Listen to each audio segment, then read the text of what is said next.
স্ত্রী হিসেবে নিজেকে কত দেবেন রচনা? কেন পারলেন না সংসার করতে? নিজের জীবন নিয়ে অকপট অভিনেত্রী। তিনি দিদি নাম্বার ওয়ান। তিনি রচনা ব্যানার্জি। বাংলা সিনেমার একজন নামী অভিনেত্রী হওয়ার পাশাপাশি আবার দিদি নাম্বার ওয়ানের সঞ্চালিকাও। এখন আবার বর্তমানে তিনি একজন রাজনীতিবিদও।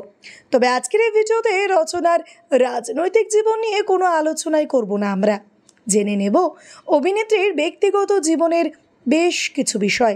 দিদি নাম্বার ওয়ানের সঞ্চালিকা হওয়ার সুবাদে তার শোতে এসে নিজের জীবনের নানান সুখ দুঃখের কাহিনী শেয়ার করে বহু মহিলারা। সেরকমভাবেই এক সাক্ষাৎকারে অভিনেত্রী নিজের জীবনের কিছু কাহিনী তুলে ধরেছিলেন। ওড়িয়া নায়ক অভিনেতা সিদ্ধান্ত মহন্তের সঙ্গে প্রথমে বিয়ে হয়েছিল রচনার, কিন্তু শোনা যায় সিদ্ধান্তের মা সে সম্পর্ক না মেনে নেওয়ায় তাদের সেই বিয়ে একদিনের জন্যও টেকেনি। সংসার করতে পারেননি রচনা। তারপর বাংলায় এসে অভিনয় জীবন শুরু করেন। আর তারপর ব্যবসায়ী প্রবাল বসুর সঙ্গে বিয়ের পর এক সন্তানও হয় তাদের। কিন্তু এই স্বামীর সুখও বেশি দিন স্থায়ী হয়নি রচনার। ডিভোর্স না হলেও তারা আলাদা থাকেন, আর ছেলে থাকে তারই সঙ্গে।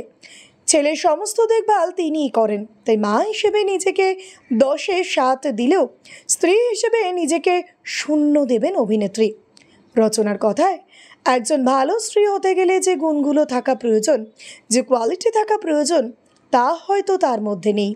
জীবনে হয়তো তাকে আরও একটু বেশি মানিয়ে নিতে হতো। তাহলেই হয়তো আজ স্বামীর সঙ্গে সংসার করতে পারতেন তিনি, হতে পারতেন আদর্শ স্ত্রী।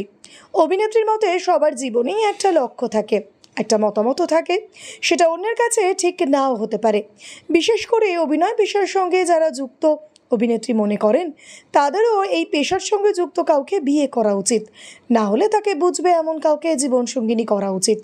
কারণ তারা যে পেশার সঙ্গে যুক্ত সেটা অনেক পেশার থেকেই আলাদা। তাই সেটা বুঝে তার সঙ্গে মানিয়ে থাকাটাও অনেক বড় বিষয়।